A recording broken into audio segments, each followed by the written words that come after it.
Você viu o que aconteceu em 7 de outubro e viu o dano e o horror que eles cometeram. Aquilo foi uma das coisas mais perversas que já vi na vida. E simplesmente não dá para esquecer isso. E eles veem a comida, está tudo lá. E não deixam elas se aproximarem porque há barreiras montadas. E seja pelo Hamas ou por quem for, mas são barreiras muito rígidas. Há algumas alternativas. Algumas são bem fortes. Muito difícil lidar com o Hamas. Como eu disse, sabe, conseguimos tirar uma quantidade enorme de reféns, mas isso acontecia aos poucos, em pequenas levas. Você conseguia 10, conseguia 5, conseguia 2, conseguia 10, 12. Teve uma vez que conseguimos 12. Muitos deles vinham à Casa Branca e eram muito gratos. Mas eu sempre dizia que, quando chegasse nos últimos 10 ou 20, você não conseguiria fazer um acordo com essas pessoas porque eles os usam como escudo. E quando eles os entregam, eles não têm mais um escudo. E o povo de Israel sente muita pena dos reféns.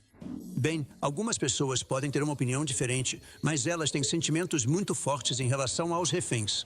Então esse é um processo contínuo. O Hamas ficou muito difícil de negociar nos últimos dias porque eles não querem entregar esses últimos 20, pois acham que enquanto estiverem com eles, tem proteção. Mas eu não acho que isso possa funcionar assim. Então estou conversando com Bibi Netanyahu e estamos elaborando vários planos. Digamos assim, é uma situação muito difícil. Se eles não tivessem os reféns, as coisas aconteceriam muito rapidamente. Mas eles têm, e em alguns casos sabemos onde eles estão. E você não quer passar por cima daquela área, porque isso significa que esses reféns serão mortos. Agora, há pessoas que diriam, bem, esse é o preço a se pagar, mas não gostamos de dizer isso. Não queremos dizer isso. E eu acho que o povo de Israel também não quer dizer isso, o que é bastante impressionante. Muita gente diria, só faça o que tem que ser feito, custe o que custar. Você também poderia dizer que agir rápido talvez seja melhor para os reféns. Você vai por, sabe, com rapidez, talvez você tenha uma chance melhor porque eles estão em apuros. Eles estão em apuros.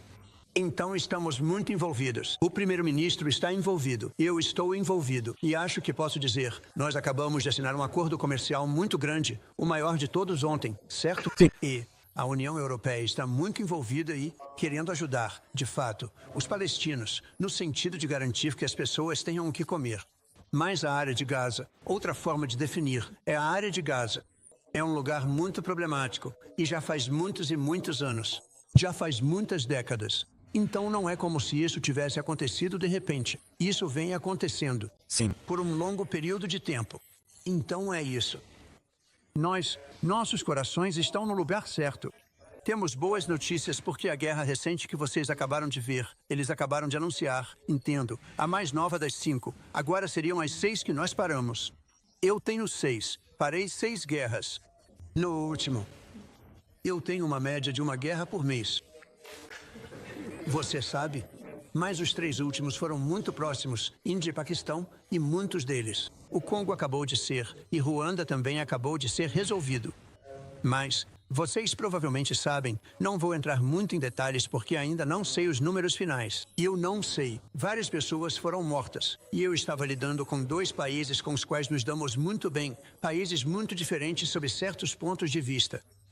Eles estão lutando há 500 anos, de forma intermitente. E nós resolvemos essa guerra. Você provavelmente viu. Acabou de sair nas notícias. Então nós resolvemos isso através do comércio. Eu disse, eu não quero negociar com ninguém que está se matando. Então acabamos de resolver essa questão.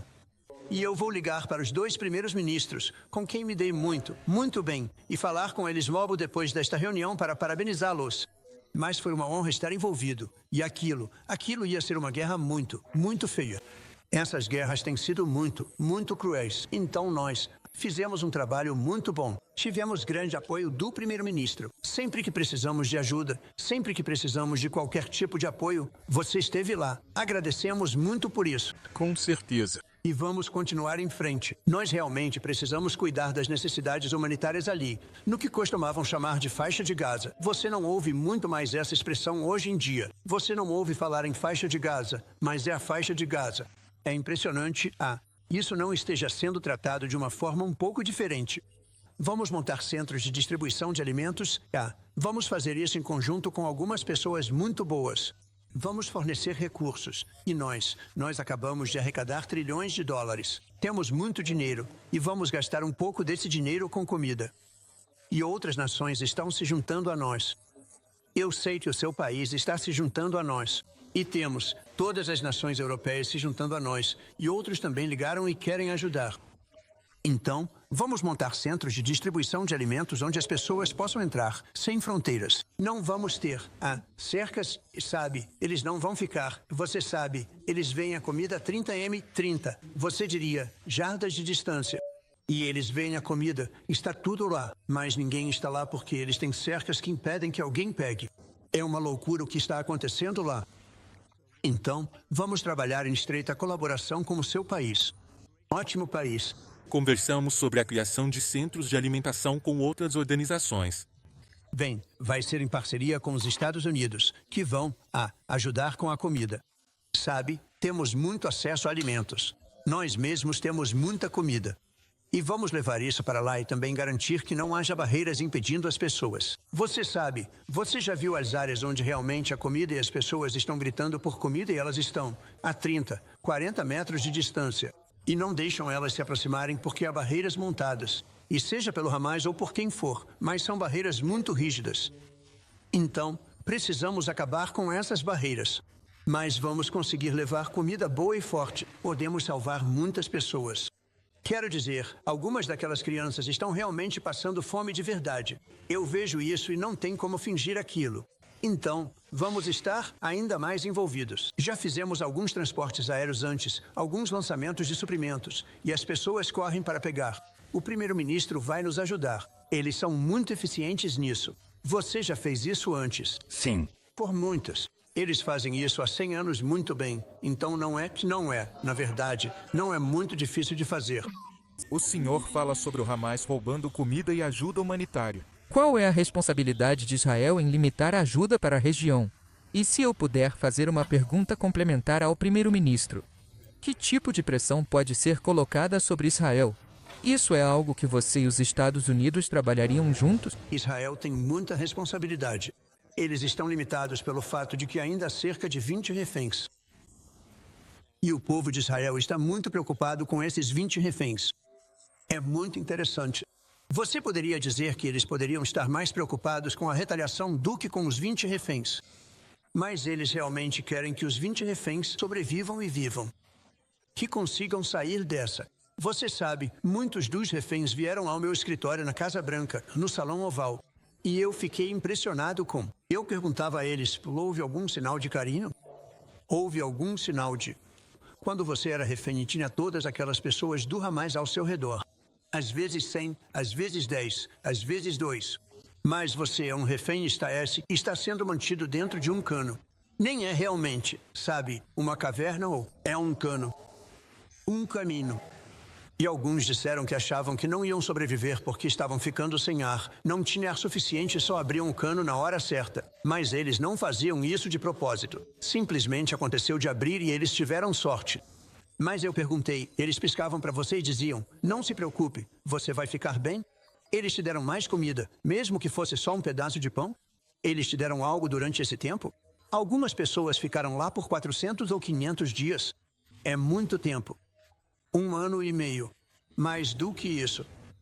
E nenhuma pessoa disse que havia qualquer demonstração de carinho de mais ninguém. Ou seja, você tem centenas de pessoas e vê nos filmes alguém sendo prisioneiro e alguém ajudando. Você vê até na Alemanha, onde as pessoas eram acolhidas em uma casa e viviam escondidas no sótão. Sabe, você vê sinais de coisas. Eu disse, você viu algo assim? Eles piscaram para você? Eles disseram, não se preocupe, você vai ficar bem? Eu nunca recebi. Eu faço essa pergunta o tempo todo. Nunca recebi uma resposta que dissesse que sim, eles realmente queriam ajudar. Não, o ódio é simplesmente incrível. Sim, houve um problema de acesso à comida.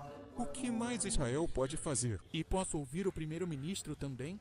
Bem, acho que Israel pode fazer muita coisa. Eu diria que o Irã. Acho que eles se desanimaram nessa última negociação. Você consegue imaginar a surra que eles levaram? Nós acabamos com as possibilidades nucleares deles. Eles podem começar de novo. Se fizerem isso, vamos acabar com tudo mais rápido do que você pode levantar o dedo para apontar. Vamos ter que fazer isso. Faremos isso com prazer. De forma aberta e com prazer. Eles têm dito, o Irã tem mandado sinais ruins. Vou te dizer, para um país que acabou de ser destruído, eles têm mandado sinais muito ruins, sinais bem desagradáveis. E eles não deveriam fazer isso. Eles não deveriam fazer isso. Eles estavam falando sobre coisas que não deveriam estar falando. Eles foram entrevistados em um programa recente. O ministro das Relações Exteriores dizendo coisas que não deveria estar falando, não deveria estar dizendo. E eu acho que eles se envolveram nessa negociação, dizendo ao Hamas e dando sinais e ordens ao Hamas. E isso não é bom. Senhor presidente. Senhor presidente, Alternativas para tirar os reféns sem cessar fogo? Bem, há algumas alternativas. Algumas são bem fortes. Mas a alternativa mais sensata é conversar e negociar. Mas eu disse há muito tempo que, em certo momento, eles não vão mais conversar porque vão perder o escudo deles. Os reféns são um escudo para eles. Eles fizeram coisas horríveis em 7 de outubro e os reféns são um escudo. E eu disse, sabe, você vai chegar a um número e esse número vai ser num ponto em que você não vai conseguir recuperá-los a menos que você seja muito enérgico. Ou, colocando de outra forma, a menos que você seja muito implacável e violento. É uma situação ruim de se estar. Muito ruim.